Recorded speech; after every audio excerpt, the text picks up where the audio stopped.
ગુજરાતમાં જાણે દારૂબંધી કાગળ પર હોય તેવું લાગી રહ્યું છે, કારણ કે ધોરાજીમાં ક્યાંય દારૂબંધીનું નામો નિશાન દેખાતું નથી. ધોરાજીના ઘણા વિસ્તારોમાં દેશી દારૂની કોથળીઓ તથા વિદેશી દારૂની બોટલોનું સામ્રાજ્ય ખડકાયેલું જોવા મળે છે. ત્યારે ખુલ્લેઆમ વિવિધ વિસ્તારોમાં વેચાણ પણ થઈ રહ્યું હોય તેમ દારૂડિયાઓ મજા માણી અને જાહેર રોડ, રસ્તા અને ચોક પર ખાલી દારૂની બાટલી અને બોટલો ફેંકીને દૂષણ ફેલાવી રહ્યા છે.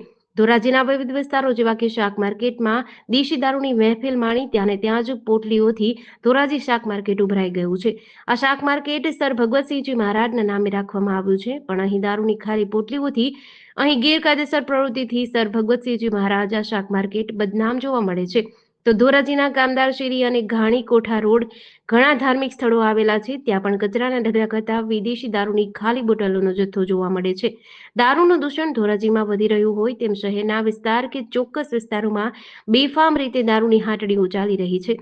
બુટલેગરો કાયદો વ્યવસ્થાને ઘોરીને પી ગયા હોય તેવું લાગી રહ્યું છે. ધોરાજીમાં કાયદો વ્યવસ્થા ફક્ત નામનું હોય તેવું લાગી રહ્યું છે.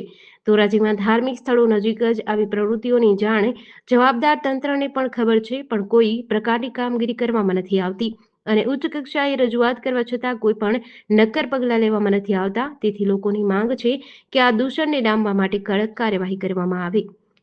રાજુભાઈ આચવાની, હવે અત્યારે દરરોજની સમસ્યા છે કે અવારનવાર દારૂની બોટલો અહીંયા ઇંગ્લિશની બેફામ પડી હોય છે.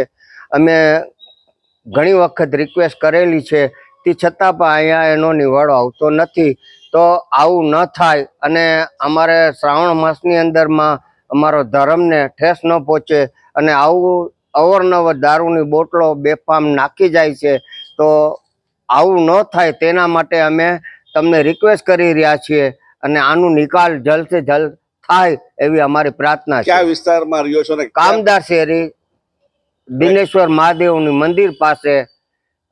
અને આવું જ બન્યા રાખે છે. તમે આવો કચરાની ઢગલામાં જુઓ, અવારનવાર અમે કેટલી બધી અમે રિક્વેસ્ટો કરી ચૂક્યા છીએ, પણ તેનો નિવાડો આવતો નથી. તો આ તમે રજૂઆત કરેલી છે? હા, અમારે ટ્રસ્ટ વાળા આવે, અમારા મંદિર વાળા આવે, કેટલી વખત આ રિક્વેસ્ટ કરેલી છે અને નિયમિત કચરાની પણ અમે રિક્વેસ્ટ કરેલી છે, પણ નિયમિત કોઈ વારવા આવતું નથી ભરવા આવતું. અમે આટલી રિક્વેસ્ટ કર્યા પછી પણ અહીંયા ઢગલા અવારનવાર પડ્યા હોય છે.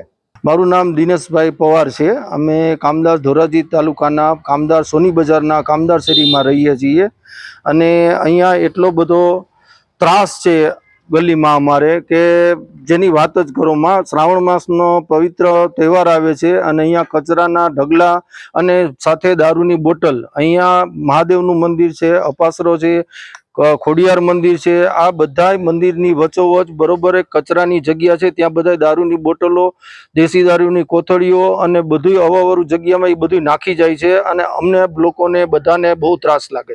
એટલે અમારી ઈચ્છા એ છે કે તંત્ર આ બાબતે, પોલીસ તંત્ર છે કે નગરપાલિકા છે, કે બે જણા જરીક તકેદારી રાખી અને આ પ્રશ્નનો નિકાલ કરે.